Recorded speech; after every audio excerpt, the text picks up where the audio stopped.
Bueno, mis hermanos, mis hermanas, vamos ya con la clase número 4 de este módulo 3 de todo lo que hemos venido viendo sobre el panorama bíblico, es decir, un resumen general de lo que la Biblia nos presenta por los diferentes libros que la conforman. Son 66 libros. Ya habíamos visto en los dos primeros módulos el Antiguo Testamento, así a grosso modo. Y ahorita en este tercer módulo que cerramos hoy, estaríamos terminando de ver lo que es la misión de la iglesia presentada en el libro de los Hechos. Aquí es importante recordar qué es lo que hemos venido hablando. Hemos venido hablando que cuando uno abre el Nuevo Testamento, se va a encontrar cambios diferentes a lo que encontramos en el Antiguo Testamento. En el Antiguo Testamento nosotros básicamente lo que encontramos a partir del libro de Génesis, después de Génesis capítulo 12 en adelante, lo que encontramos es la historia del pueblo de Israel. El pueblo de Israel a partir del patriarca Abraham. Entonces a partir de Abraham vemos la descendencia de Abraham, el hijo de la promesa de Abraham, Isaac, tiene a Jacob, tiene a otros hijos, pero en Jacob es donde se da la herencia de la promesa de Dios. Y a partir de ahí, el Antiguo Testamento es básicamente la historia de cómo Dios eligió a este pueblo de Jerusalén, de Israel, perdón, para traer su mensaje, su palabra al mundo.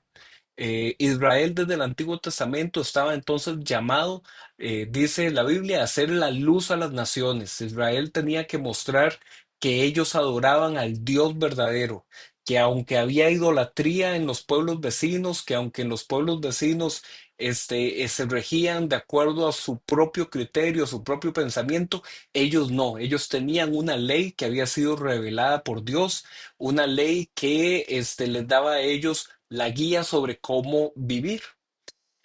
Pero ¿qué pasó con ese pueblo en el Antiguo Testamento? Como lo vimos en los módulos anteriores, que ese pueblo constantemente se desviaba, constantemente era infiel. Y Dios otra vez tenía que venir y por medio de los profetas, por medio de los jueces, tenía que una vez más venir y llamar a cuentas al pueblo.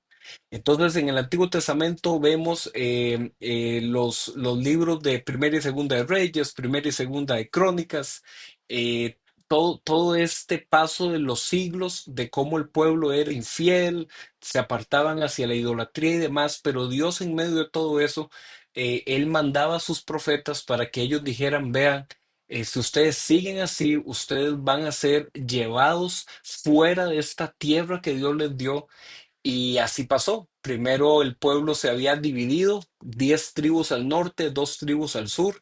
Las 10 tribus del norte fueron atacadas por el imperio asirio y fueron destruidas y llevadas a cautiverio. Luego las 2 tribus del sur fueron atacadas por el imperio babilonio y también fueron llevadas cautivas a Babilonia. Después de unos 70 años de cautiverio en Babilonia, ahora Babilonia había perdido el control sobre esa región y ahora el control lo tenían los persas. Y entonces los persas le dicen a los judíos, está bien, ustedes pueden regresar a su tierra. Entonces ellos regresan a Jerusalén, comienzan a reconstruir Jerusalén, comenzando por los muros de la ciudad, después por el templo de la ciudad. Eso es lo que vemos en los libros de Esdras y de Nehemías.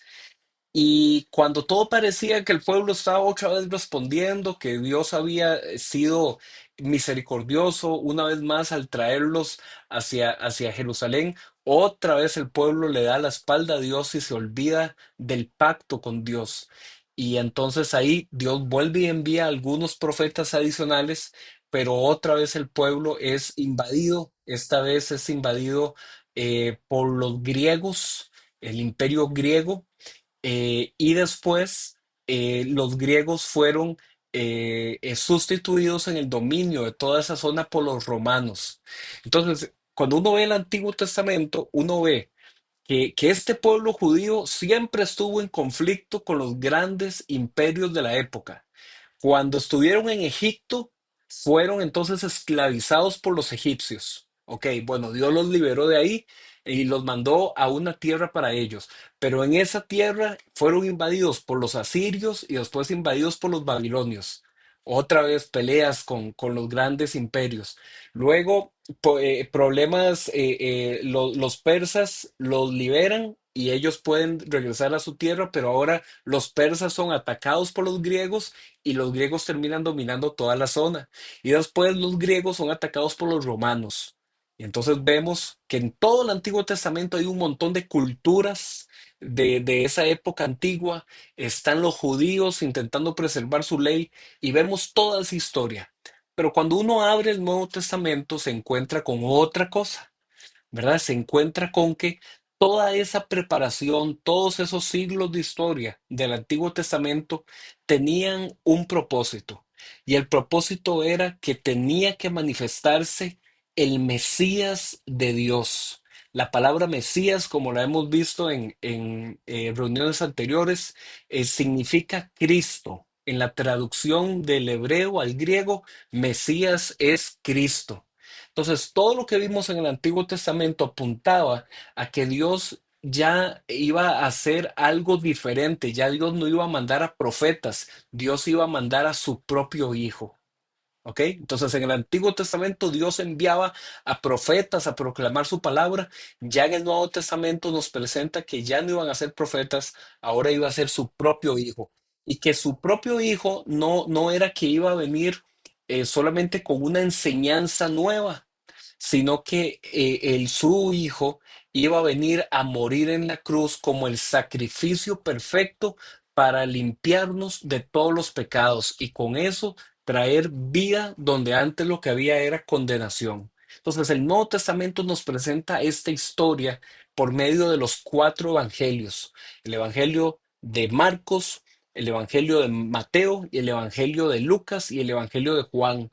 Nos presentan esta historia de cómo Jesús es el cumplimiento de la ley del Antiguo Testamento, de cómo Jesús es el cumplimiento de las profecías del Antiguo Testamento y que cómo Jesús conformó un grupo inicial, el grupo de los 12 discípulos, a los que él posteriormente enviaría a una misión para que entonces esos primeros discípulos pudieran reproducir las enseñanzas de Jesús y llamar al pecador al arrepentimiento y a la fe en Jesús.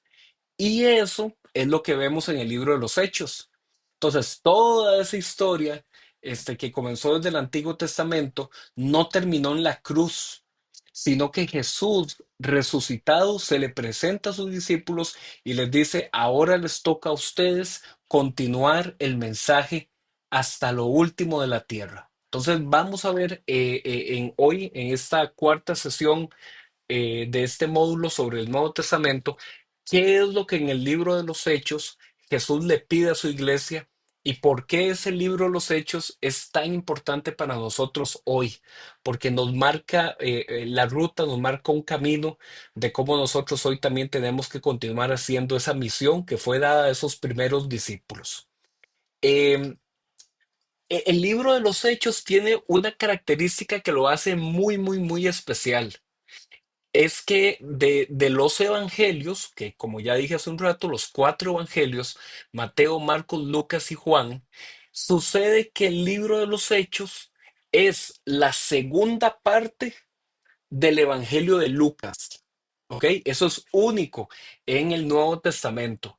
Entonces nosotros vemos que el evangelio de Lucas, si usted lo puede revisar ahí en su Biblia, si la tiene a mano, cuando uno comienza a leer el Evangelio de Lucas, vemos que Lucas le escribe toda esta historia como lo creemos inspirado por Dios.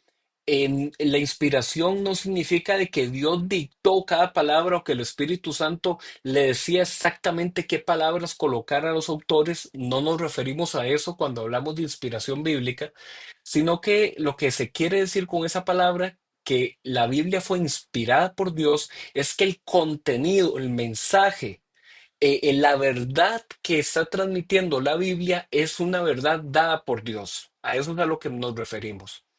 Y entonces este Evangelio de Lucas comienza, vean ahí ustedes el titulito, dice dedicatoria a Teófilo. ¿ok? Teófilo fue una persona a la que Lucas dirige tanto la parte uno como la parte 2 de su libro. Entonces vean lo que dice Lucas capítulo uno versículo uno. Ustedes ahí lo pueden también buscar. Dice, puesto que ya muchos han tratado de poner en orden la historia de las cosas que entre nosotros han sido ciertísimas, tal como nos lo enseñaron los que desde el principio lo vieron con sus ojos y fueron ministros de la palabra, me ha parecido también a mí, después de haber investigado con diligencia todas las cosas desde su origen, escribírtelas por orden, oh excelentísimo Teófilo. ¿Ok?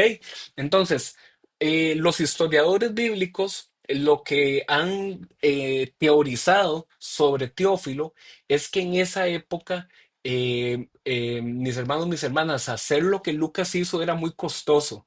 Es decir, hacer toda esa investigación, la redacción de todos esos libros, preservarlos, los materiales, dedicarse solo a eso, se considera que Teófilo fue la persona que auspició la redacción de Lucas. O sea, que Teófilo fue, si lo queremos ver en términos modernos, la persona que le dijo a Lucas, vea, Lucas, usted dedíquese exclusivamente a poner la historia de Jesús en orden. Quiero que esa historia esté en orden y que esté escrita. Yo quiero que usted investigue, yo quiero que usted viaje, vaya, hable con las personas que recibieron la enseñanza de Jesús, hable con los otros discípulos y póngame esta historia en orden. Entonces eso es lo que se considera. Estoy dando una explicación hipotética, ¿verdad? No tenemos un versículo exacto que nos diga que eso fue así, pero como en esa época eso era algo muy común, que una persona, digamos, de muchos recursos económicos, muy adinerada, le pudiera decir, en este caso, a un erudito, a un conocedor como Lucas, le dijera, usted dedíquese a esto, no trabaje, no haga nada más, yo le pago, yo le auspicio para que usted se dedique solo a eso. Eso era muy común en esa época. Entonces se considera que Teófilo fue esa persona, ese primer creyente de muchos recursos que le dijo a Lucas, Lucas, dedíquese solo a eso. ¿Por qué los investigadores y los historiadores creen eso? Por la forma en la que comienza Lucas y la forma en la que comienza Hechos. No se trata como las cartas de Pablo, que Pablo las enviaba para atender una necesidad de una iglesia, sino que aquí es Lucas diciéndole a, a este Teófilo, Teófilo, yo investigué lo que nos enseñaron desde el principio, los que lo vieron con sus propios ojos, los que fueron ministros de la palabra, y aquí te lo presento, y aquí yo quiero que ustedes pongan atención a esta palabrita aquí, escribírtelas por orden. Lucas tenía un propósito al escribir esto. Dice que por orden, mostrar una secuencia, mostrar una estructura. Y ahorita vamos a ver por qué esta palabrita es tan importante.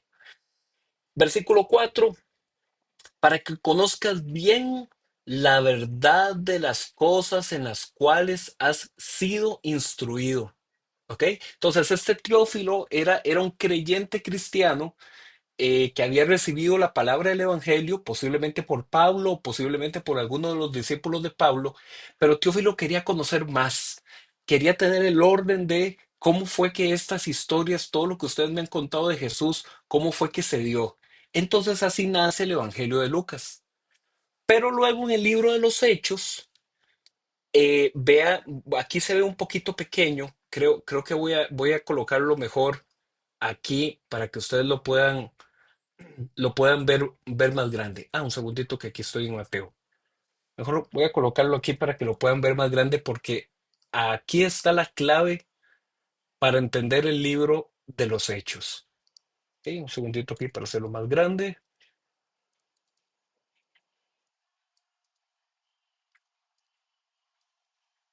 Ok, un segundito. Vamos a ver. Ahí. Ok. Entonces vean, ya lo puse bien grande para que le pongan buena atención.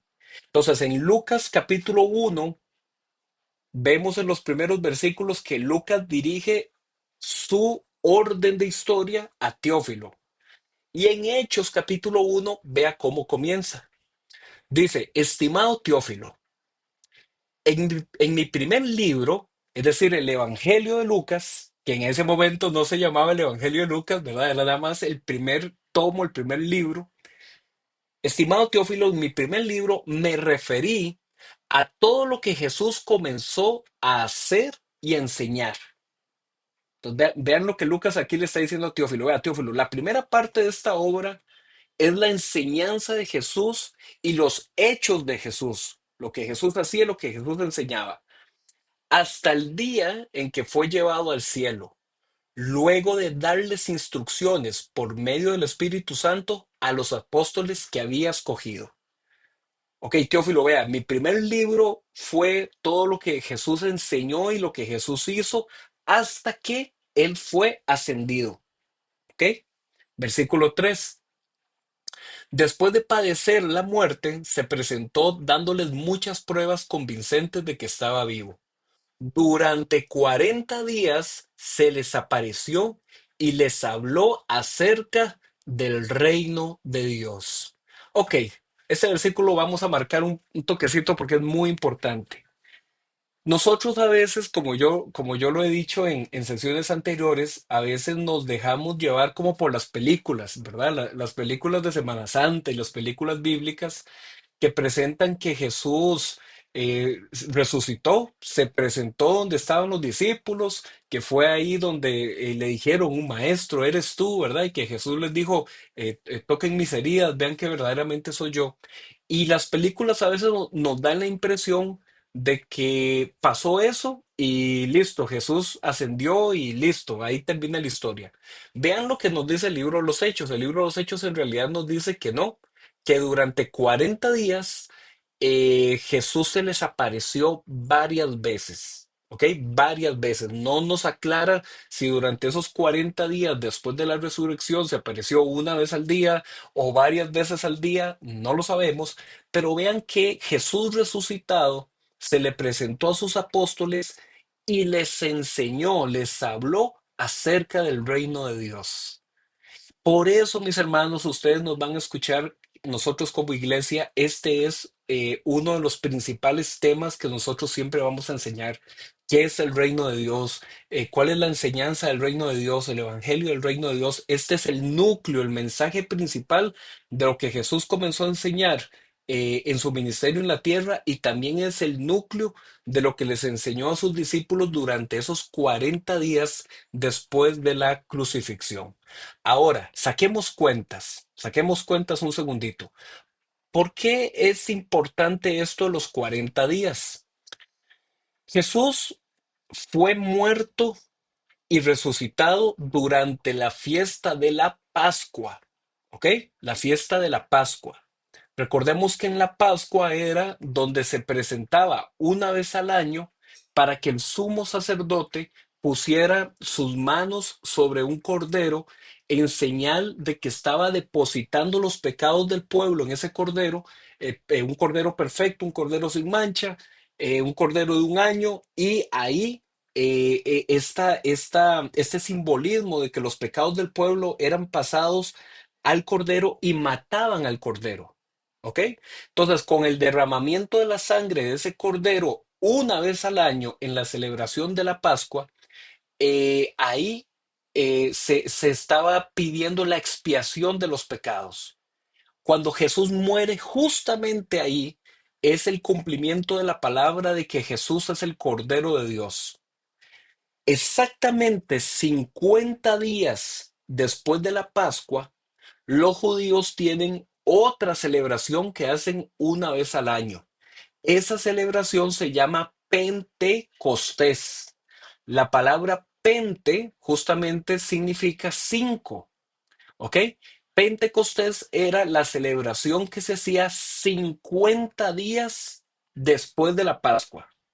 Entonces, Jesús muere y resucita en la Pascua, 50 días después se celebra el Pentecostés.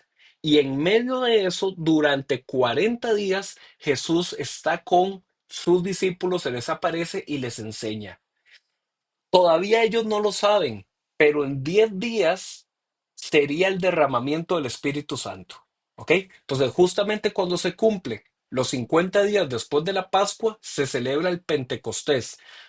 Pentecostés es lo que ellos llaman, los judíos, la fiesta de las cosechas. Y en la fiesta de las cosechas, ellos traían a Jerusalén, al templo, la primicia de sus cultivos, la primicia de sus ganados, como una ofrenda de que la primicia de las cosechas, la primicia de mis animales, vengo y lo presento como una ofrenda a Dios. Eso era 50 días después de la Pascua. Ellos pasaron en medio de eso 40 días recibiendo mensajes de Jesús, mensajes de Jesús. Sigo leyendo, tenga eso en cuenta.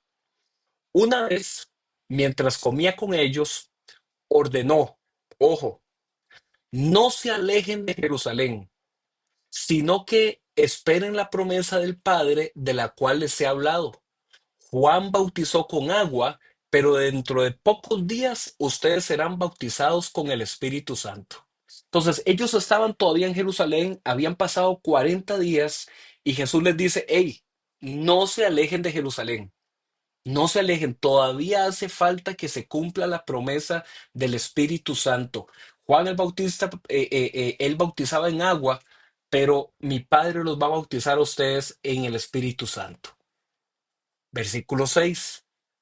Entonces los que estaban reunidos con él preguntaron, Señor, ¿es ahora cuando vas a restablecer el reino a Israel? ¿Qué tiene en común esta frase con esta otra frase que marqué en amarillo? Vean, va de nuevo. Vean esta frase cómo termina. Versículo 6. ¿Vas a restablecer el reino a Israel? Y vean cómo termina el versículo 3. Durante 40 días se les apareció y les habló acerca del reino de Dios. Jesús les hablaba del reino de Dios, es decir, de todo lo que existe. Y ellos le preguntaban, pero por el reino de Israel. Vean los cambios. Jesús les está enseñando a ellos que Dios domina sobre todo lo que existe y ellos están preguntando por el reino de Israel. Así somos, mis hermanos, no solo ellos, nosotros también muchas veces como creyentes le preguntamos a Dios una cosita pequeña cuando el Señor más bien nos está hablando de su gloria mayor. Entonces vean la respuesta de Jesús. Dice, no les toca a ustedes conocer la hora ni el momento determinados por la autoridad misma del Padre, contestó Jesús. O sea, ustedes me están preguntando a mí qué va a pasar con Israel. A ustedes no les toca, a ustedes no se preocupen por eso. No, no estén preocupados por eso, eso no es lo que a ustedes les toca ahorita. Versículo 8, y aquí está la clave de lo que vamos a enseñar toda esta sesión, lo que nos queda. Dice, versículo 8, pero cuando venga el Espíritu Santo sobre ustedes, recibirán poder y serán mis testigos tanto en Jerusalén como en toda Judea y Samaria, hasta en los confines de la tierra. Señor, ¿qué va a pasar con Israel? ¿Qué va a pasar con el reino? Y Jesús les dice a ustedes, eso no les toca conocerlo ahora. Ustedes lo que tienen que hacer es esperar la promesa del Padre. Cuando el Espíritu Santo venga, ustedes van a recibir poder para ser mis testigos en Jerusalén, en Judea, en Samaria. Esta versión de la Biblia dice hasta los confines de la tierra, otra versión dice hasta lo último de la tierra. Eh, y este versículo es el versículo clave para entender el libro de los Hechos. ¿Ok? ¿Por qué? Porque, voy a adelantarme por acá, el libro de los Hechos nos va a presentar una lógica interna. ¿Ok? ¿Cuál es esa lógica interna? Que en lo que acabamos de leer en Hechos capítulo 1 versículo 8 se habla de estos lugares geográficos sobre los que el Evangelio tenía que llegar por medio de la acción del testimonio de los discípulos, pero ese testimonio no se puede dar si ellos no van impulsados por el poder del Espíritu Santo. ¿Me explico? Los discípulos no podían ir a hacer la misión del evangelismo sin antes haber recibido primero el poder de Dios para ser testigos por medio del Espíritu Santo. Entonces, yo quiero que ustedes pongan mucha atención aquí a dos palabritas de este versículo 8 que marqué en amarillo. Vean que en amarillo marqué que Jesús dijo, cuando venga, ¿ok?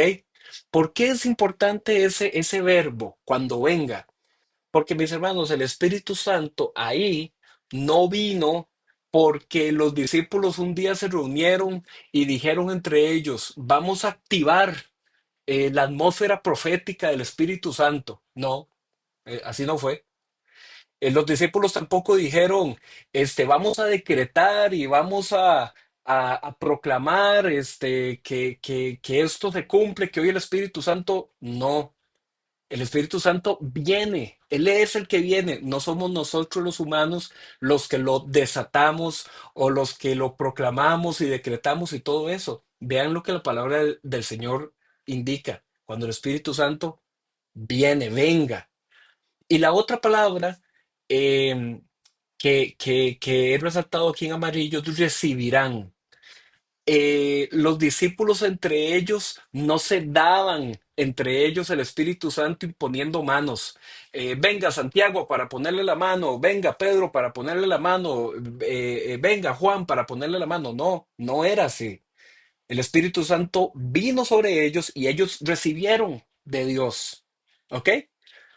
Entonces, muchas veces, mis hermanos, lastimosamente dentro de las tradiciones que hemos recibido al seno de muchas de las congregaciones, se ha recibido tal vez instrucciones que a alguien un día se le ocurrieron, que alguien algún día sintió el mover del espíritu de hacer ciertas cosas, pero nosotros en la escritura nos encontramos que es Dios el que hace. Y por favor, no quiero que me malinterpreten. No estoy diciendo con esto de que Dios no puede un día sorprendernos y rompernos todos los esquemas y volcarnos la vida al revés y Dios de pronto traer una visitación especial a nuestras vidas o a la vida de la iglesia o en medio de un culto el Señor manifestarse de una forma especial, de una forma diferente. Por supuesto, Dios es Dios. Y a Dios nadie nunca lo va a condicionar de si hago así o si hago así. Dios es Dios.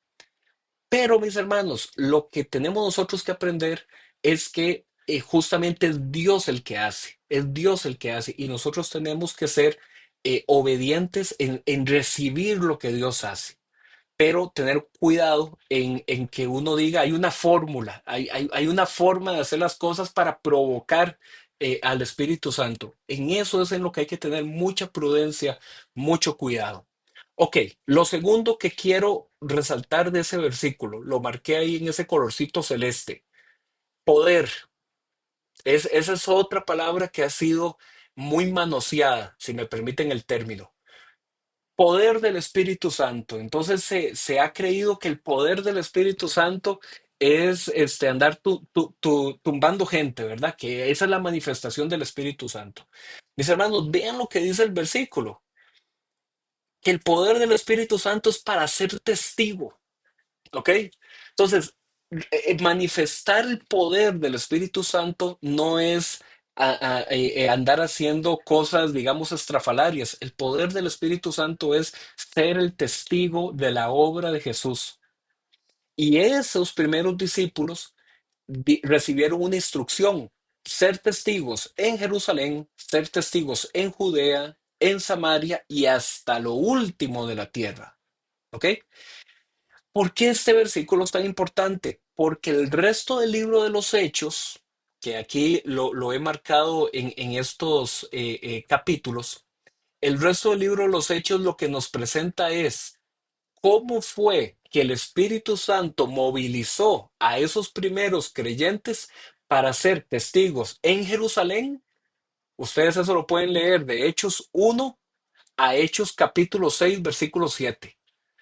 Todos esos capítulos, esos primeros 6 capítulos, es la iglesia en Jerusalén y todo lo que pasó en Jerusalén.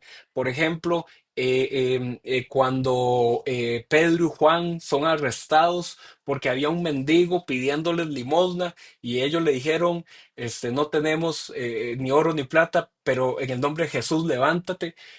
Todo eso pasó en los primeros 6 capítulos de Hechos. En esos primeros 6 capítulos de Hechos es cuando también dice que los discípulos entregaban todas sus ofrendas y todos sus recursos, lo entregaban ahí a la iglesia, que en esos primeros años, primeros capítulos, perdón, es cuando se da el martirio, lo que se considera a Esteban como el primer mártir de la iglesia.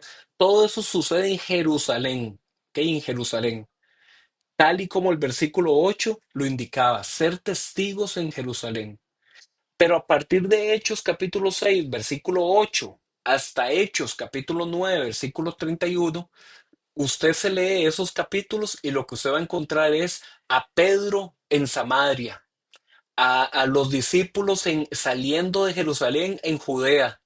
¿Y qué fue lo que comenzó a pasar cuando ya ellos comenzaron a salir de ahí? Ya salieron de Jerusalén y ahora en Judea y en Samaria. Vemos aquí que hay un intermedio que es este Hechos del 9:32 al 12:24, que ese intermedio es cuando se dan dos hechos muy fundamentales, que es Pedro en la casa de Cornelio, que ese es para Pedro algo realmente sorprendente, porque Pedro pensaba hasta en ese momento que la promesa, y ahorita lo vamos a leer, Pedro pensaba que la promesa del Espíritu Santo era solo para los judíos. Y entonces Dios lo lleva a Pedro a la casa de Cornelio, que era un gentil, y Pedro se da cuenta que el Espíritu Santo también podía venir sobre los gentiles. Y algo más sucede aquí en estos capítulos intermedios, que es la conversión de Pablo camino a Damasco, la famosa conversión de Pablo. Pablo, y ahorita lo vamos a ver, él era perseguidor de la iglesia. Pablo era un judío fanático, él era sumamente estricto, como él mismo se autodenomina, que él era fariseo de fariseos. Si nosotros en los evangelios vimos que los fariseos le hacían a Jesús la vía de cuadritos, que siempre andaban detrás de Jesús cuestionándolo, viéndolo a ver qué falta cometía para acusarlo de que Jesús era un falso maestro, bueno, Pablo dice que él era fariseo de fariseos, es decir, que él era todavía más estricto. ¿En qué? ¿En qué eran estrictos los fariseos? En el cumplimiento de la ley. ¿Ok? Y entonces Pablo era un judío que él llegaba y acusaba a los que eran cristianos. Y él decía, vean, ahí se reúnen cristianos para que entonces las autoridades judías pudieran llegar ahí y los expulsaran. Ese era Pablo. Y Pablo fue convertido por Dios para más bien ser el apóstol hacia los gentiles. Y entonces, de Hechos capítulo 12 hasta el final de Hechos, en el capítulo 28, todos esos capítulos vemos los viajes misioneros de Pablo. Los primeros viajes de misioneros de Pablo fueron en búsqueda de los gentiles en la provincia de Asia. Cuando uno ve aquí la palabra Asia, uno piensa en los chinillos, ¿verdad? Pero no, Asia era el nombre de la provincia que tenía el Imperio Romano en lo que hoy por hoy se denomina Turquía. Entonces, Pablo se dirige hacia la provincia de Asia. Eso está en Hechos del capítulo 12 al capítulo 16. Luego, en Hechos del capítulo 16, versículo 6 hacia Hechos 19-20, es el movimiento de Pablo de esa provincia de Asia, más bien subiendo hacia Europa, que es donde llega a Grecia, donde llega a Atenas, donde llega a Corinto, ¿ok?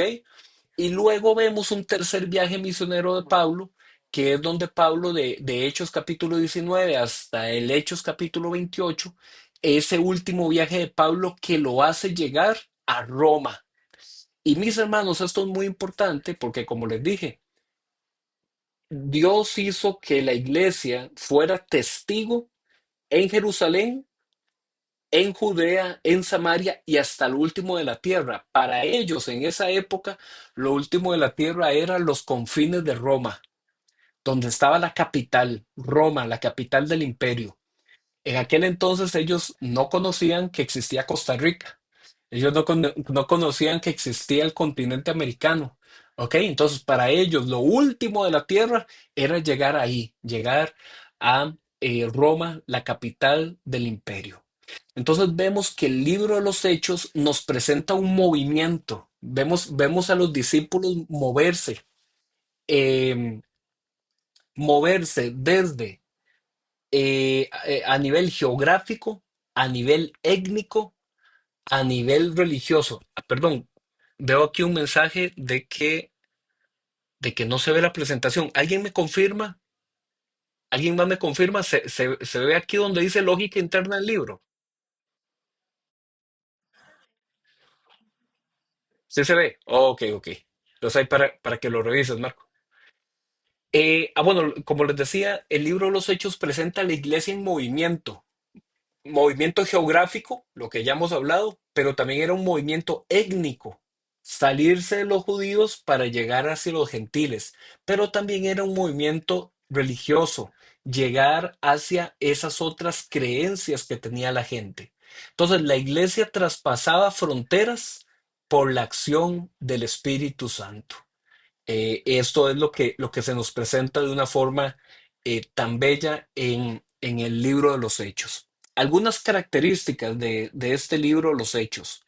Esa fotico que está aquí arriba, que parece como dos pulmones, pero en realidad son dos pedacitos de hoja, esos son los papiros de los más viejos que se tienen de la redacción de el libro de los Hechos.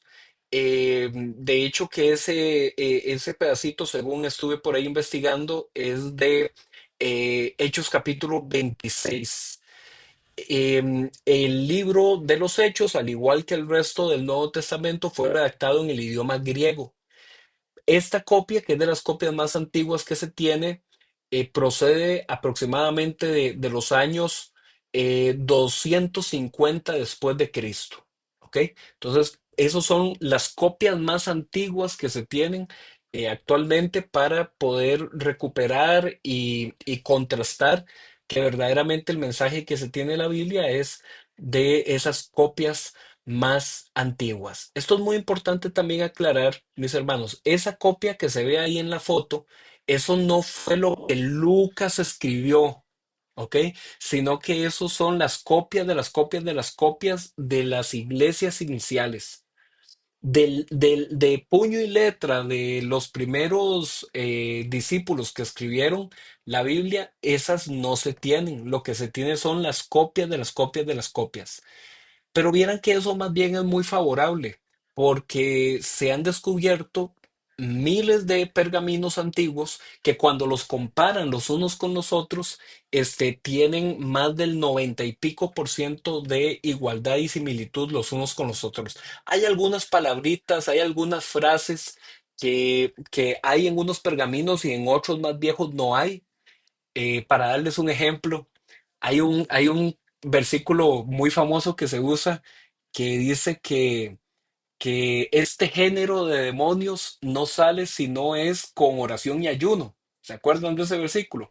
Bueno, ese versículo está en muchos manuscritos, pero no está en los más antiguos. En los más cercanos a la época de los primeros siglos de la iglesia, ese versiculito no está.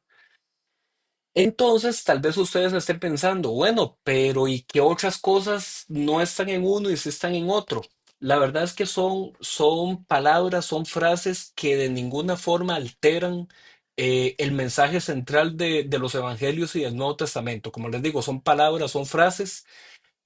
Por ejemplo, les voy a contar otra frase que no está en los textos más antiguos. Al final del Evangelio de Marcos hay un versículo que dice que estas señales seguirán a los creyentes. Dice que si se tomaran un veneno, no les hará daño. ¿Ok? ¿Se acuerdan de ese versículo?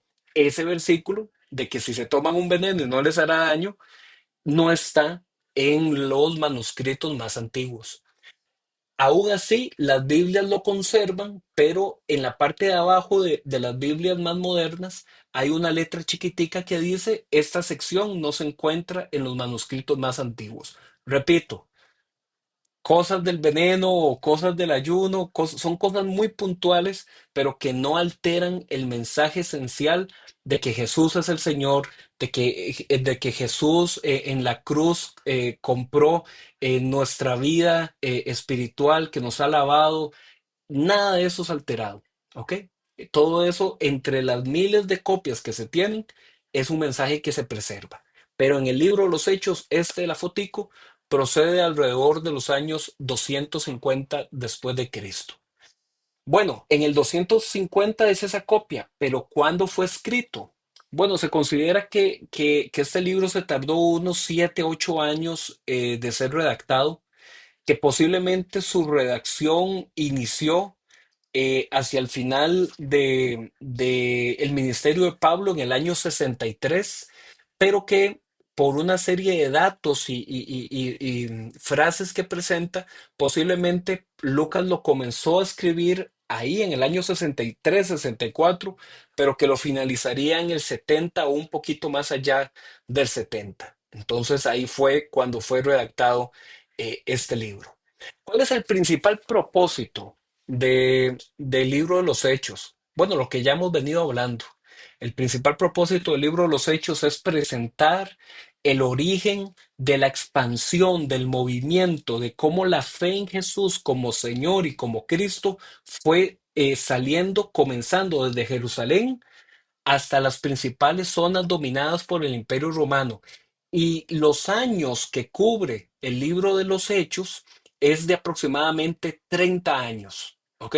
Así como decíamos la semana pasada que los evangelios cubrían una época de aproximadamente 3 años, 3 años y medio, el libro de los Hechos nos presenta hasta 30 años de historia. ¿Cómo han hecho los historiadores para determinar eso? Porque ellos se fijan en los nombres de las personas con las que Pablo se encontraba. Pablo fue varias veces enjuiciado, fue llevado ante tribunales, ante cortes, ante reyes, ante procuradores. Se habla de Pablo en ciertas regiones, en ciertos eventos. Entonces, todo eso ha sido contrastado con la historia general documentada en los libros seculares y se ha logrado determinar que entonces en el libro de los Hechos más o menos se tiene 30 años de historia. Entonces presenta los primeros 30 años de cómo la iglesia se fue expandiendo desde Jerusalén hasta Roma.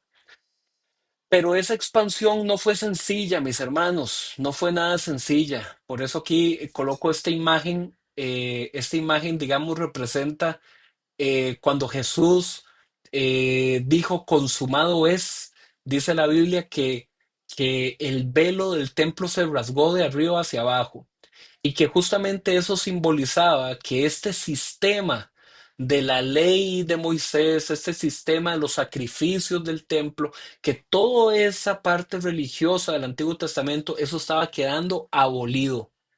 Entonces, ¿qué es lo que el libro de los Hechos nos presenta? Que eso no fue fácil de aceptar. La gente tenía siglos, imagínese usted, los judíos tenían siglos de que ellos practicaban la ley de Moisés y practicaban los sacrificios. Y de pronto, imagínense ustedes que aparezcan judíos, o sea, gente de su propio pueblo, diciéndoles, vean, yo les vengo a anunciar que ya no hay que guardar el sábado. Vean, yo les vengo a anunciar que ya ustedes pueden comer cerdo, de que no se preocupen por lo que comen.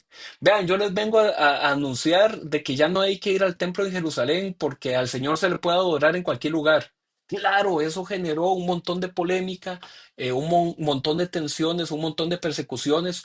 Muchos cristianos murieron en esos primeros 30 años por manos de los judíos y por manos de los gentiles. Eh, entonces, realmente la historia que nos presenta el libro de los Hechos, eso es lo valioso que nos da a nosotros como creyentes del siglo XXI. Mis hermanos, va a haber persecución, va a haber contradicción del mundo hacia la iglesia. Pasó en los primeros 30 años, ¿cómo no va a pasar en la actualidad? ¿verdad? Hay veces que la gente se cuestiona y dice, bueno, Señor, pero ¿por qué? ¿Por qué la gente no cree? ¿Por qué la gente es tan resistida? ¿Por qué la gente es de corazón tan duro? Bueno, es que nunca ha sido diferente. ¿Ok? Nunca ha sido diferente.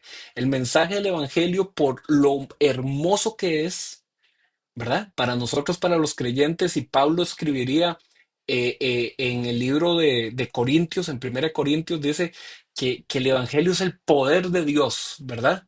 Y que no me avergüenzo del Evangelio, que el Evangelio es locura para los que se pierden, mas para nosotros es el poder y la sabiduría de Dios. Pero para ellos no. Para ellos no, para ellos era una locura. ¿Cómo que usted me está diciendo que el sistema de sacrificios en el templo y que el cumplimiento de la ley ya no hay que seguirlo? Está loco. Y a Pablo lo echaban, a Pablo lo apedreaban, a Pablo lo perseguían justamente por eso, porque no aceptaban este mensaje de que ya la ley había pasado, ya para encontrarse con Dios había que buscarlo en arrepentimiento y fe. Eso costó entender y mis hermanos, mis hermanas, permítanme decirles que hasta el día de hoy sigue costando. ¿Y por qué sigue costando? No es porque el Evangelio no se entienda aquí, ese no es el problema. El problema es lo que el Evangelio a mí me pide.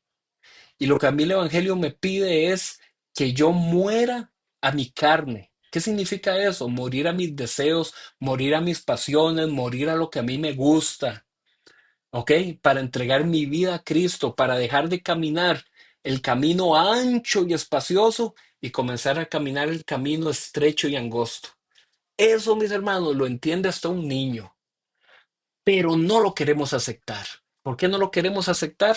Porque preferimos continuar en el disfrute de la carne de los pecados. Entonces, el mensaje a los judíos los ofendía. ¿Por qué? Porque vea qué diferente. Ellos estaban tranquilos cumpliendo la ley, ¿ok? Cumpliendo la ley. Ah, si cumplo la ley, estoy bien con Dios. Y el mensaje del Evangelio es más profundo. El mensaje del Evangelio te dice, no se engañe. La ley no la puede cumplir nadie.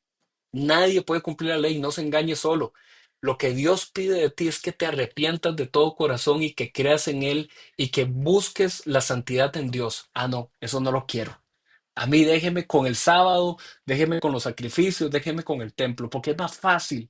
Es una religión de ritos, es una religión de tradiciones, no es una relación viva con el Dios verdadero. Entonces, mis hermanos, lo que hacía que el Evangelio fuera resistido en esos primeros 30 años es lo mismo que hace que el Evangelio sea resistido en el hoy. No es que la gente no comprenda el Evangelio, la gente lo entiende. Lo que pasa es que no se quiere cambiar, no se quiere arrepentirse y abandonar los deleitos de la carne para entregarse al Dios vivo y verdadero.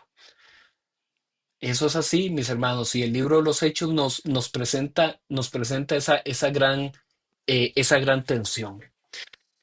Si nosotros, y igual esta tablita yo se las voy a mandar a ustedes posteriormente la otra semana, si nosotros nos pusiéramos a estructurar el libro de los Hechos, más o menos en años, nos daríamos cuenta, como lo hablábamos hace un rato, que los primeros capítulos, los primeros 12 capítulos, nos hablan del ministerio de Pedro y nos hablan, por ejemplo, la conversión de Pablo. En esa época que va alrededor del año 33 al año 47, se considera que fue escrito el libro a Santiago. Lo primero que fue escrito en el Nuevo Testamento no fue Mateo, sino más bien se considera que fue la epístola de Santiago. Eso fue escrito, alguna gente lo pone un poquito más de años allá, cercano al año 50, pero como yo les he dicho, todas esas fechas son un poco aproximadas.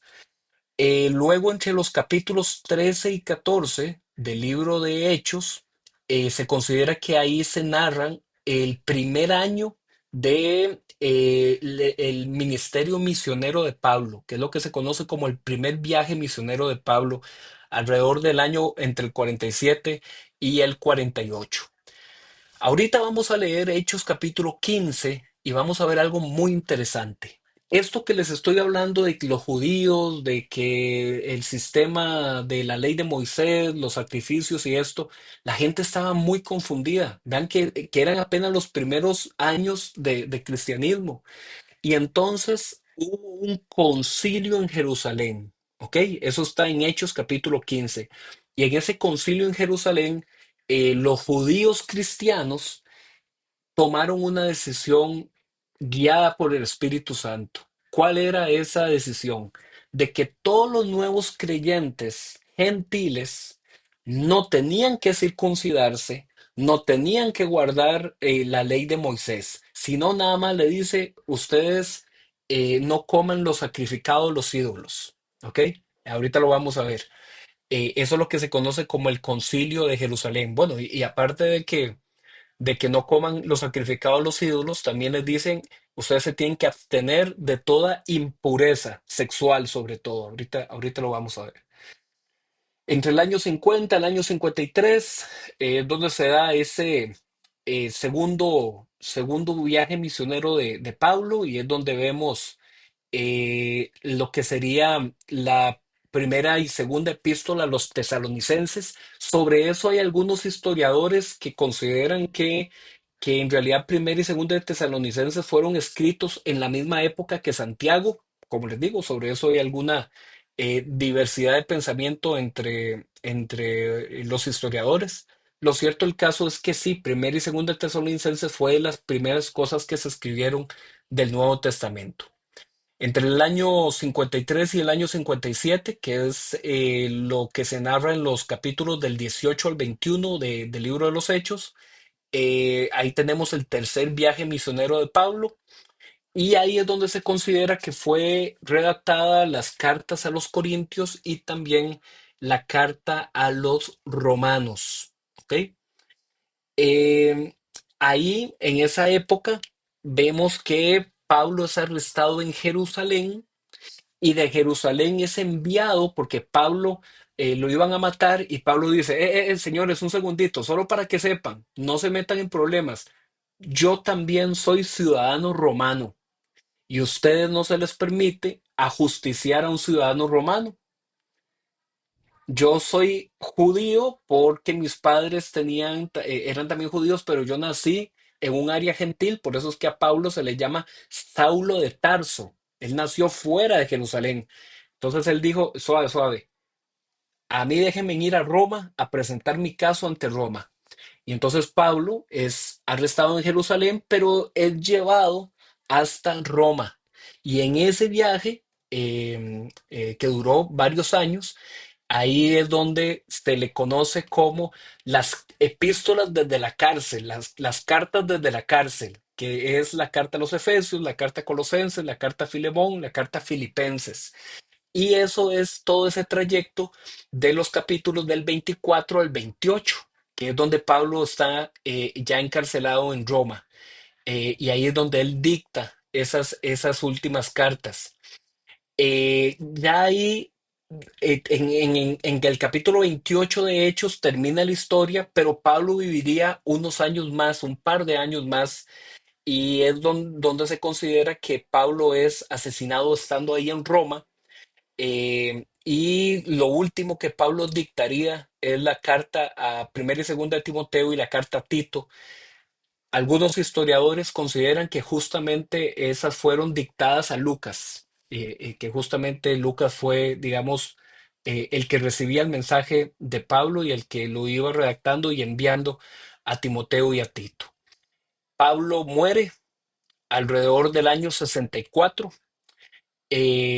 Y ya de lo que queda del año 64 hasta el año 95 aproximadamente, o cercano al año 100, caramba, se me fue la presentación, o ustedes sí la ven, se fue, ¿verdad? Ok, vamos a ver qué pasó. Ok, recuperémosla un segundito, a ver qué pasó. ¿Ya se ve de nuevo?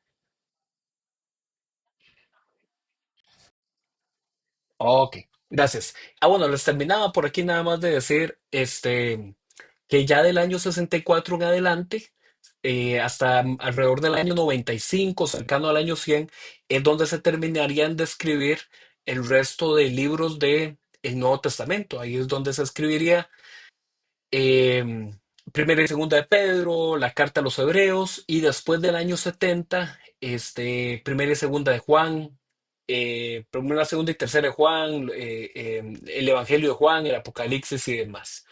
Entonces, esta es como la estructura cronológica que encontramos en esos 30 años. Vean que más o menos comienza eh, ahí en el año 33 y termina por el año 64.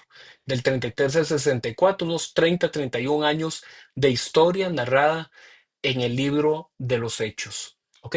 Entonces yo ahorita lo que quisiera es que ya después de ese resumen general de qué es lo que encontramos en el libro de los Hechos, quiero leer con ustedes y comentar algunos detalles de algunos pasajes claves que nosotros vamos a encontrar en el libro de los Hechos.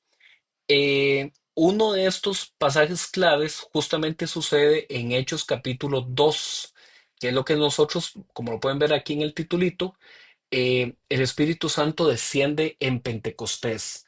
Entonces, un segundito aquí, voy a hacerlo un pelín más pequeño. Ahí, ¿ok? Eh, ellos estaban reunidos, vino el Espíritu Santo.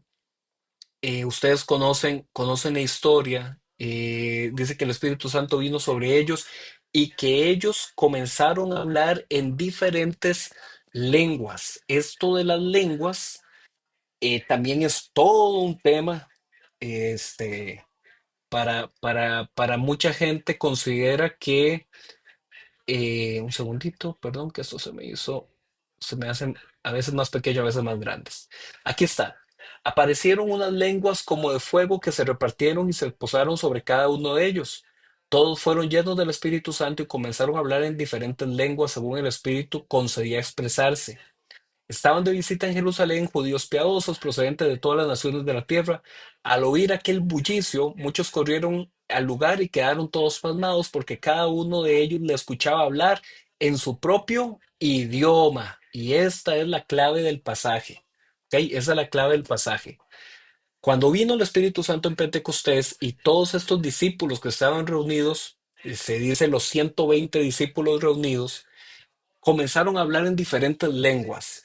Pero en ese momento en Jerusalén se estaba celebrando la fiesta de las primicias, ¿ok? Lo que hace un rato les mencioné, la fiesta de las primicias, donde en Pentecostés ellos llevaban las primicias de las cosechas, las primicias del ganado y presentaban ofrendas en el templo. Entonces la gente se acercaba y decía, ah caramba, ¿por qué si estos son judíos? Son de aquí de Jerusalén y lo que ellos hablan es el idioma arameo, ¿por qué de pronto los escuchamos hablar en nuestro propio idioma? Entonces, imagínense en eso, ¿ah? Gente de diferentes lugares y que en ese momento comienzan a escuchar que alguien habla en español. Imagínese usted como estar en Rusia y que de pronto usted diga, mira, pero ¿por qué todo el mundo de pronto aquí le está hablando en español? Y hay un italiano y el italiano escucha que hablan en italiano y hay un francés y el francés escucha que hablan en francés. Y entonces ahí dice, versículo 7, sigo leyendo para ustedes, desconcertados y maravillados decían, ¿no son galileos todos estos que están hablando? Es decir, si esta gente son aquí, son de judíos, y no son cualquier judío, son galileos, que era una de las regiones más pobres y analfabetas de la época. Entonces, ¿por qué si esta gente son galileos? ¿Cómo es, vean aquí la pregunta, cómo es que cada uno de nosotros los oye hablar en su lengua materna? Y aquí vienen los nombres de todos los lugares que estaban escuchando su idioma. Partos, medos, elamitas, habitantes de Mesopotamia, de Judea, de Capadocia, de Ponto y de la provincia de Asia, de Frigia, de Panfilia, de Egipto, de las regiones de Libia, cercanas a Cirene, visitantes llegados de Roma, judíos y convertidos al judaísmo, cretenses y árabes, todos por igual los oímos proclamar en nuestra propia lengua las maravillas de Dios. Y esta es la clave. Toda esa gente que estaba escuchando de este alboroto de cómo hablaban en diferentes idiomas, pero ellos entendían, ah, mira, aquí lo que se está hablando son las maravillas de Dios. ¿Ok?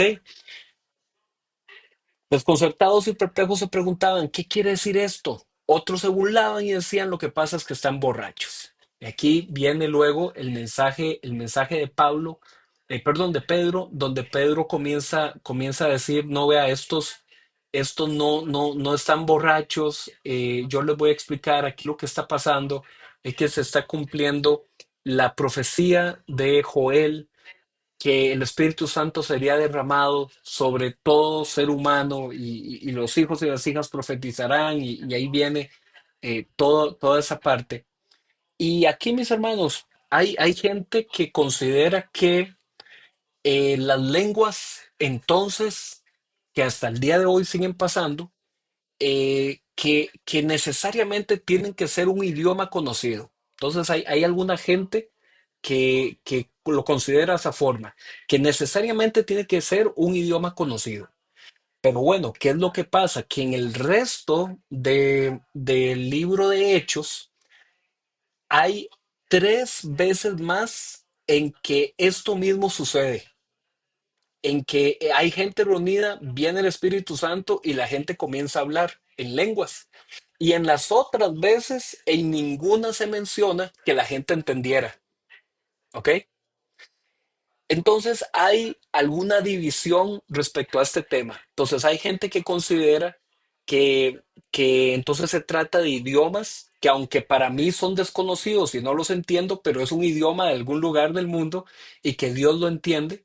Y hay otra gente que considera que en realidad es una manifestación espiritual de una adoración que es directamente a Dios y que es un idioma, como lo dice en Corintios, que es una lengua angelical, que nosotros no la entendemos, pero que es una adoración directa a Dios. Mis hermanos, sobre eso hay una división, como les digo, hay gente que lo cree de una forma, hay gente que lo cree de otra forma. Yo no les puedo decir, porque yo mismo no lo sé, ni nadie lo sabe, cuál es la interpretación correcta de eso. Lo único que les puedo decir, mis hermanos, es ante todo el respeto, ¿verdad? El respeto. Si una persona ha tenido esa experiencia de poder adorar a Dios por medio de lenguas, hermano y hermana, Dios la bendiga, excelente. Si otra persona no lo ha hecho, hermano, hermana, adore y alabe a Dios en el idioma español, no importa, pero lo importante es alabar y adorar el nombre de Dios. Nosotros no nos vamos a poner, digamos, a ser doctrinalmente rígidos en decir en esta iglesia solo se cree esto, solo se cree aquello. No, nuestra iglesia Centro Cristiano y en general la Asociación de Iglesias de AMT son respetuosas de eso, pero son respetuosas en un sentido de que no se imponga que un grupo quiera obligar al otro grupo a hacer de cierta forma. Es decir, que los que sí hablan quieran hacer que los que no hablan hablen y que los que no hablan quieran hacer que los que sí hablan se callen. Eso es lo que en nuestra iglesia no se ha hecho, se respeta la forma en la que las personas puedan acercarse a Dios. Eso sí, mis hermanos, y ustedes nos conocen, no vamos a promover el desorden, no vamos a promover que se pierda el entendimiento del respeto hacia Dios y la libertad que tenemos en Cristo, pero lo cierto del caso es que la palabra del Señor nos presenta ambas cosas. Nos presenta lenguas como idioma y nos presenta lenguas como adoración a Dios. Son dos cosas que ahí están en la palabra de Dios. Y cada uno de ustedes ahí puede, si es un tema que le interesa, lo puede seguir estudiando y ahí después cualquier cosa lo conversamos un poquito más. Pero ante todo, mis hermanos, el respeto. Recordemos eso siempre, el respeto. Y de que Dios es Dios y nosotros no podemos encasillar y decir Dios ya no hace o Dios ya no dice. Eso es algo en lo que no podemos caer. ¿Ok? Quiero leerles otra partecita que se encuentra acá en Hechos capítulo 6. ¿Ok? Vean lo que aquí estaba pasando en Hechos capítulo 6. Dice que en aquellos días, al aumentar el número de los discípulos, es decir, cada vez había más gente creyendo en Jesús, dice, estaban en Jerusalén. Vean que todavía estamos en capítulo 6. Voy a regresar aquí un toquecito para que ustedes vean, recuerden esta distribución. Vean que los primeros 6 capítulos del libro de los Hechos es el testimonio en Jerusalén. ¿Ok? Entonces vean que aquí estoy en Hechos capítulo 6 y dicen aquellos días, al aumentar el número de los discípulos, se quejaron los judíos de habla griega contra los de habla hebrea, de que sus viudas eran desatendidas en la distribución diaria de los alimentos. Entonces vean lo que está pasando. La iglesia está en Jerusalén. ¿Qué es Jerusalén? La capital de los judíos. Y ahí había extranjeros, es decir, los de habla griega. Y entonces con el paso de del tiempo se comenzaron a quejar los gentiles, es decir, los de habla griega, se comenzaron a quejar y decían, de ahí Pedro, ponga orden, porque vea, aquí hacen la repartición de la comida y a mi familia, porque no es judía, la están dejando de último, ¿ok? En la repartición de la comida. Y entonces hubo quejas sobre eso. Versículo 2. Así que los 12, es decir, los apóstoles, reunieron a toda la comunidad de discípulos y les dijeron, no está bien que nosotros, ¿quién es este nosotros? Los 12, ¿ok? No está bien que nosotros, los apóstoles, descuidemos el ministerio de la palabra de Dios para servir las mesas. Dicho en otras palabras, aquí les están diciendo, vean, nosotros tenemos un llamado, que es el llamado de los apóstoles, que es el llamado de la enseñanza, de preservar el mensaje de Jesús. Y ustedes me vienen ahorita con estas quejas de que si me dan comida o no me dan comida. Nosotros no tenemos ahorita el tiempo para hacer eso. Entonces, ¿qué es lo que ellos están diciendo? Deleguemos en otras personas esa responsabilidad, de modo tal que cada uno de nosotros pueda atender la habilidad y el ministerio al que está siendo llamado. Entonces vean lo que dice el versículo 3. Dice, hermanos, escojan de entre ustedes a 7 hombres de buena reputación, llenos del espíritu y de sabiduría, para encargarles esta responsabilidad. ¿Por qué este versículo es tan importante para nosotros hoy, mis hermanos? Porque nosotros tenemos que entender que dentro de la iglesia hay diferentes roles, hay diferentes llamados, hay diferentes ministerios. Y entonces vea lo que dice el versículo 4. Dice, así nosotros nos dedicaremos de lleno a la oración y al ministerio de la palabra. Entonces los apóstoles están diciendo, vean, nosotros hemos recibido de parte de Dios y de Jesús un ministerio, un llamamiento, y nosotros nos tenemos que dedicar de lleno a la oración y a la palabra. No tenemos entonces el tiempo, la disponibilidad para atender estos temas de la comida y de la repartición. Pero vean, hermanos, escojan a 7 que tengan excelente reputación, que sea gente sabia, que sea gente llena del Espíritu Santo y que ellos hagan esa responsabilidad. Entonces vean qué lindo, mis hermanos, lo que es el cuerpo de Cristo. Hay algunas personas que tienen un llamado hacia un área y otras personas que tienen un llamado hacia otra área. Esto es normal, esto es el ADN de la iglesia cristiana. Por eso es que en el resto de cartas del Nuevo Testamento Pablo va a hablar este mismo tema y Pablo va a decir que hay diferentes dones, que hay diferentes llamados, pero que todos somos parte del mismo cuerpo. ¿Ok? Entonces, este es un ejemplo también muy importante que les quería enseñar de que había polémica en la repartición de los alimentos, pero los apóstoles dijeron, vean, ahorita ustedes van a dedicar personas específicas a eso. Versículo 5. Esta propuesta agradó a toda la asamblea. Escogieron a Esteban, hombre lleno de fe y del Espíritu Santo, y a Felipe, a Prócoro, a Nicanor, a Timón, a Parmenas y a Nicolás, que era de Antioquía y se había convertido al judaísmo. Uno lee estos nombres y uno, como lo está leyendo en español, uno no nota que todos estos nombres tienen algo en particular, no son nombres judíos. Son nombres griegos. Uno lo ve en español y no lo nota, hay ya que ponerse a estudiar, digamos, un poquito más para notar. ¿Y qué con eso? ¿Qué tiene de especial eso? Que estos primeros hombres diáconos encargados de la repartición de los alimentos, ellos eran llenos del Espíritu Santo. Vea lo que dice aquí, llenos del Espíritu Santo, y no eran judíos, eran gentiles, eran de habla griega. Eso, mis hermanos, es un detallazo de que en la iglesia no solamente es el pastor o aquel, no, no, hay hermanos que aunque están sirviendo a la mesa, están llenos del Espíritu Santo, llenos de fe, llenos de sabiduría. Y eso también es un mensaje para nosotros hoy, de que no hay ministerios de más o de menos, de aquí no, son ministerios diferentes, son llamados diferentes, pero el Espíritu es el mismo, la sabiduría es la misma, la fe es la misma. ¿Ok? Y vean lo que pasó, versículo 6.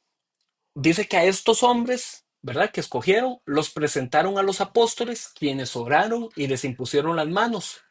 Aquí sí se imponen las manos. ¿Por qué? Porque el gesto de imponer las manos era en la antigüedad una forma oficial, como cuando, por así decirlo, nosotros en la actualidad, ustedes han visto que cuando inauguran un puente, cuando inauguran una calle o cuando inauguran una escuela, un edificio, ponen una cinta y la gente cortan la cinta, ¿verdad? Y toman las fotos y todo eso, y es una inauguración.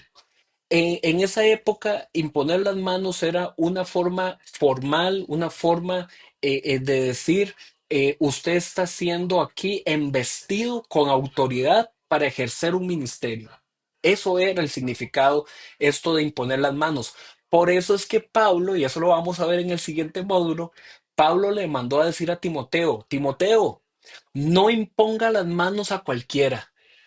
¿Ok? ¿Qué era lo que significaba? Vea, Timoteo, usted no se ponga a encomendar responsabilidades del ministerio a cualquiera. Y el versículo dice, asegúrate que no sea un neófito. ¿Qué significa esa palabrilla? Que no sea una persona que todavía tiene aspectos de su fe que necesitan madurar. ¿Ok? Y eso es lo que significa un neófito. La palabra neófito significa un recién convertido porque esa persona aún necesita madurar, esa persona aún necesita que se va a enfrentar a un problema, a una dificultad, que no deje todo tirado, que sea una persona que ya de una forma madura logre sobreponerse a las dificultades. A eso es a lo que se refería esto de imponer las manos. Era una forma formal y simbólica de decir, se inicia con el ministerio. La palabra de Dios se difundía, el número de los discípulos aumentaba considerablemente. ¿Dónde? En Jerusalén. Ve, aquí estamos todavía en Jerusalén. Todavía todo esto ha pasado en Jerusalén. Los discípulos no han salido. Pero vean que luego viene Esteban, que Esteban es uno de estos siete diáconos. Dice que Esteban, hombre lleno de gracia y de poder de Dios, hacía grandes prodigios y señales entre el pueblo y no lo voy a leer todo por un tema de tiempo, pero a Esteban lo arrinconan y a Esteban le dice, bueno, papá, usted aquí está diciendo, vean aquí en el versículo 11, hemos oído a Esteban blasfemar contra Moisés y contra Dios. Vea, Esteban, usted eso que está enseñando de Jesús y de Cristo, eso se opone a Moisés, eso está en contra de Dios, y entonces a Esteban lo iban a matar. ¿Ok? Entonces vean versículo 13, presentaron testigos falsos que declararon, este hombre no deja hablar contra este lugar santo y contra la ley. ¿Cuál es el lugar santo? El templo. Ellos estaban en Jerusalén. Entonces dicen que acusan a Esteban de que él habla en contra del templo y en contra de la ley. Le hemos oído decir que ese Jesús de Nazaret destruirá este lugar y que cambiará las tradiciones que nos dejó Moisés. Ojo las acusaciones, ¿ok? Como les decía hace un rato, eran acusaciones de que ustedes nos están cambiando aquí la religión, nos están cambiando la fe. Nosotros queremos seguir sirviendo al templo y sirviendo a Moisés. Y acusaban a Esteban de esto. Eh, y en el siguiente capítulo es todo el mensaje, el capítulo de Hechos, capítulo 7 todo el mensaje de Esteban, que no lo voy a leer todo por tiempo, pero es de mis secciones más favoritas, más de lo que a mí más me habla el Señor en la palabra de Dios es en este capítulo. Yo realmente se los recomiendo. La forma en la que aquí Esteban comienza a explicar toda la historia del pueblo y a darles testimonio. Vamos a leer aquí el final de esta parte porque fue lo que más los enojó y van a ver qué fue lo que pasó al final de la historia con Esteban. Eh, Aquí estamos. Vean cómo termina aquí lo último que Esteban les dice, tercos, duros de corazón, torpes de oídos, ustedes son iguales que sus antepasados, siempre resisten al Espíritu Santo. ¿A cuál de los profetas no persiguieron sus antepasados? Ellos mataron a los que de antemano anunciaron la venida del justo, y ahora a este lo han traicionado y asesinado ustedes, que recibieron la ley promulgada por medio de ángeles y no la han obedecido. Ellos que decían que obedecían la ley, Esteban les dice, no, ustedes no la han obedecido. Versículo 54. Al oír esto, rechinando los dientes, se enojaron mucho contra él. Pero Esteban, lleno del Espíritu Santo, fijó la mirada en el cielo, vio la gloria de Dios y a Jesús de pie a la derecha de Dios. Dios en ese momento le abrió un cachito, le abrió una ventanita a Esteban para que Esteban pudiera ver la realidad de lo que estaba pasando en el reino delante del trono de Dios. Y dice que lo que él vio fue la gloria de Dios y que Jesús estaba a la derecha del Padre. Y vean el versículo 56. Veo el cielo abierto, exclamó, y al Hijo del Hombre de pie a la derecha de Dios. Entonces ellos, gritando a voz en cuello, se taparon los oídos y todos a una se abalanzaron sobre él. Lo sacaron a empeñones fuera de la ciudad y comenzaron a apedrearlo.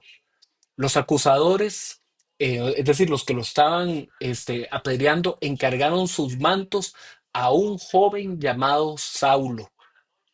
Mientras lo apedreaban, Esteban oraba. Señor Jesús decía, recibe mi espíritu. Eh, Luego cayó de rodillas y gritó, Señor, no les tomes en cuenta este pecado. Cuando hubo dicho esto, murió.